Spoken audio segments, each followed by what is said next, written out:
রাসূলের জীবনী, রাসূল কিভাবে আমাদেরকে নিয়ে চিন্তা ভাবনা করতেন, রাসূলের জন্য আমরা কতটুকু কি করতে পারছি। এজন্য আমরা রাসূলকে বেশি থেকে বেশি মুহাব্বত করব, রাসূলের সুন্নতগুলো আদায় করব। রাসূল সাল্লাল্লাহু আলাইহি ওয়াসাল্লাম কখনো কোনো কাজ করলে সাহাবারা ওই কাজগুলো দেখতেন এবং করতেন। সাহাবারা সঙ্গে সঙ্গে কাজ করত, রাসূল কখনো বাধা দেন নাই। আর আমি আপনি কোনো কাজ করলে আমার কাজ দেখে যদি কারো ভালো লাগে, আমার ওই কাজগুলো তিনি করা শুরু করলে তার উপরে আমার অহংকার চলে আসে, হিংসা চলে আসে। এই জন্য আমরা মুসলমানদের ভিতর ফিতনা, মুসলমানদের ভিতর হিংসা, নবীর ভিতর কোনো হিংসা ছিল না, নবীর ভিতর কোনো অহংকার ছিল না, নবীর ভিতর কোনো ছিল না, নবীর ভিতরে কোনো ইঞ্চি পরিমাণ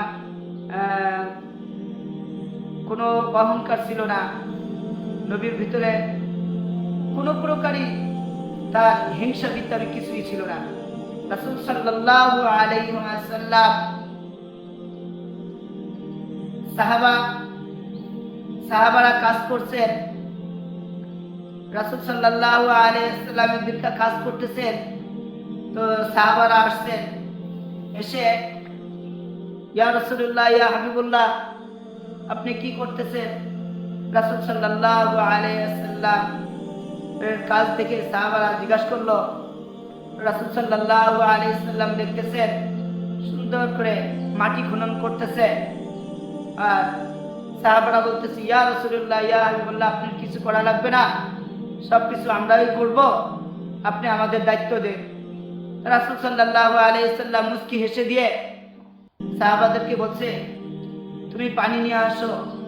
একজনকে বলল তুমি পানি নিয়ে আসো, দ্বিতীয় জনকে বলল যে তুমি মাটি খনন করো, তৃতীয় জনকে বলে যে তুমি মাটি উঠাও, চতুর্থ জনকে বলে যে তুমি গাছ নিয়ে আসো। এরকম করে যখন সব কিছু কমপ্লিট হয়ে গেল, এরপরে একজনকে বলল যে তুমি গাছ লাগাও, আর একজনকে বলল যে তুমি মাটি দাও, আর একজনকে বলল যে তুমি পানি নিয়ে এসে পানি ঢালো, আর একজনকে বলল যে তুমি মাটি সুন্দর করে গাছের গোড়ায় দিয়ে সুন্দর করে পানি দিয়ে মিশিয়ে বসে দিয়ে তোমরা রাসূলের দরবারে, রাসূলের বাড়িতে সবাই চলে যাও। সবাই গাছ লাগাইল। এক সময় বেশ কিছুদিন, বেশ কয়েকদিন পর রাসূলের বাগানে গেছে ওই সাহাবারা, যে সাহাবারা গাছকে নিয়ে অনেক মেহনত করছিলেন। সাহাবারা একদিনকে গেছে খাজুরের বাগানে, ওখানে যে দেখে গাছে আলহামদুলিল্লাহ এত সুন্দর খেজুর হয়েছে, খেজুর পেকে গাছের বাগানে পড়ে আছে।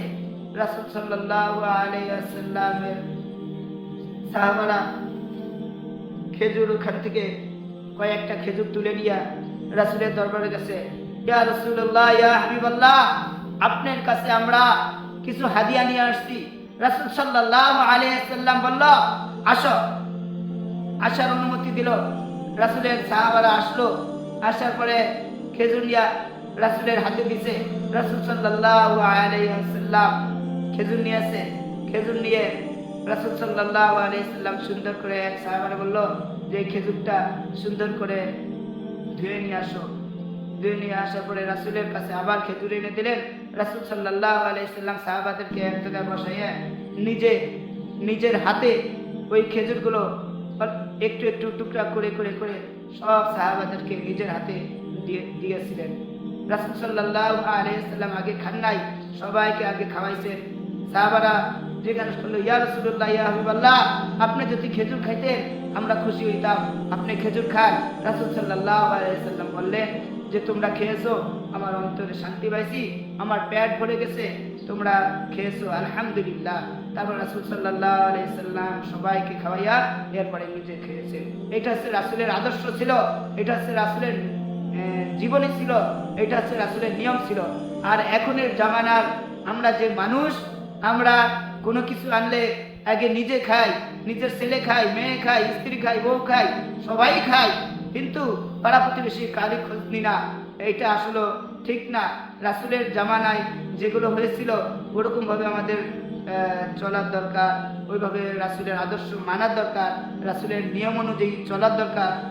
আমরা সবাই মিলে রাসূলের যে আদর্শ, রাসূলের যে নীতিমালা, রাসূল কাউকে গালি দেন নাই, আমরা তো গালি দেওয়া যাবে না। রাসূল তো কাউকে মারা ধরা করেন নাই, আমরা তো মারা ধরা করা শুরু করি। এইটা ছিল রাসূলের আদর্শ। ওয়া মা তাওফীকি ইল্লা বিল্লাহ ওয়া আখিরু দাওয়ানা আনিল হামদুলিল্লাহি রাব্বিল আলামিন।